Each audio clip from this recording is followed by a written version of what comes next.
Une méditation tirée du livre Maranatha, Le Seigneur vient d'Ellen White. 21 novembre. Contempler les choses éternelles. Nous regardons non point aux choses visibles, mais à celles qui sont invisibles, car les choses visibles sont passagères et les invisibles sont éternelles. 2 Corinthiens 4, verset 18.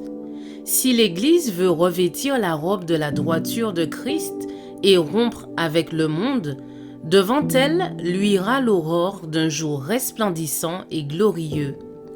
La promesse de Dieu à son égard subsiste éternellement. La vérité triomphera en dépit de tous ceux qui la méprisent et la rejettent. Bien que parfois retardés en apparence, ces progrès n'ont jamais été arrêtés. Avec cette énergie divine, le message renversera les plus fortes barrières et triomphera de tous les obstacles. Qu'est-ce qui soutenait le Fils de Dieu durant sa vie de labeur et de sacrifice? À cause du travail de son âme, il rassasiait ses regards, dit l'Écriture. Fixant les yeux sur l'éternité, il contemplait par anticipation le bonheur de ceux qui, par son humiliation, avaient reçu le pardon et la vie éternelle. Ses oreilles entendaient les rachetés chanter le cantique de Moïse et de l'agneau. Nous pouvons nous représenter l'avenir et la félicité céleste. Les visions contenues dans la Bible nous donnent un aperçu de la gloire future. Ces scènes, peintes par la main de Dieu, sont chères à son Église.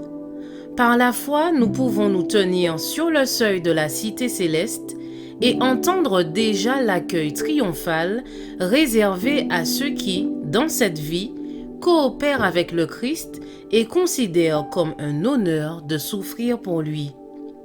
Tandis qu'on entend ces paroles, « Venez, vous qui êtes bénis de mon Père », les rachetés déposent leur couronne aux pieds du Rédempteur en s'écriant « L'agneau qui a été immolé est digne de recevoir la puissance, la richesse, la sagesse, la force, l'honneur, la gloire et la louange.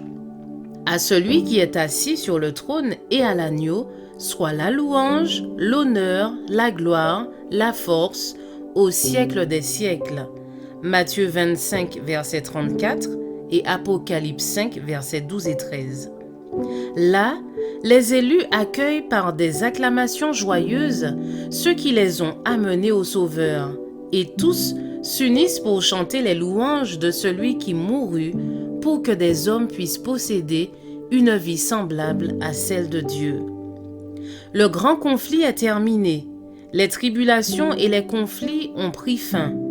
Des chants de victoire remplissent le ciel tout entier lorsque les rachetés entonnent ces joyeux accents. Gloire à l'agneau qui a été immolé, qui est revenu à la vie, au puissant vainqueur. Je vous souhaite une excellente journée. Que Dieu vous bénisse.